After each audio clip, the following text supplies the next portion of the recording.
తిరుమలలోని PAC-5 వెంకటాద్రి నిలయంగా పిలిచే పిలిగ్రిమ్ ఎమ్యూనిటీ సెంటర్లో గత రాత్రి అకస్మాత్తుగా కొంతమంది ఆక్టోపస్ బలగాలు, పోలీసులు, విజిలెన్స్, ఫైర్ సిబ్బంది వివిధ రకాల ఆయుధాలు, యంత్రాలతో PAC-5లోకి ఎంటర్ అయ్యారు.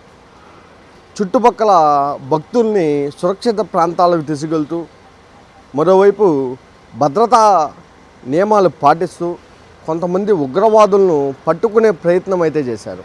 ఇదంతా చూస్తున్న భక్తులు భయాందోళనకు గురయ్యారు. అయితే కొంత సమయానికి భక్తులకి తెలిసిందేమంటే ఇదంతా భద్రతా కారణాల దృష్ట్యా ఉగ్రవాదులు ఎప్పుడైనా చొరబడితే ఎలా భక్తుల్ని కాపాడాలి, అక్కడున్న ప్రాంతాన్ని ఎలా భద్రతా వలయంలో చుట్టుముట్టాలి అనే ప్రణాళికతో ఆక్టోపస్ బలగాలు, టీటీడీ, విజిలెన్స్, పోలీసులు అన్ని శాఖల సమన్వయంతో మాక్ డ్రిల్ అయితే నిర్వహించారు.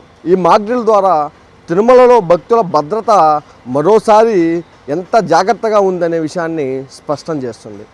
ఇటీవల కాలంలో బాంబు బెదిరింపుల నేపథ్యంలో ఈ మాక్ డ్రిల్ అనేది చాలా కీలకంగా మారింది. ఈ మాక్ డ్రిల్కి సంబంధించి తిరుమలలో జరిగిన ఈ విధానాన్ని మరింత ముందుకు తీసుకెళ్లే దిశగా జిల్లా పోలీసు యంత్రాంగం అయితే ప్రణాళికలు అయితే సిద్ధం చేస్తుంది. ఈ మాక్ డ్రిల్ కారణంగా భక్తులు సైతం ఆనందం వ్యక్తం చేస్తున్నారు. ఎక్కడా ఎలాంటి ఇబ్బందులు లేకుండా టీటీడీలో చాలా ప్రశాంతత వాతావరణంలో తామంతా వెళ్ళొచ్చు, ఎలాంటి ఇబ్బందులు లేవు అనే ఒక సూచన అయితే టీటీడీ చేసిందని చెప్పక మానదు. ఇలాంటి మాక్ డ్రిల్స్ తిరుపతి వ్యాప్తంగా, జిల్లా వ్యాప్తంగా మరిన్ని చేయాలని చెప్పి అయితే భక్తులైతే కోరుతున్నారు.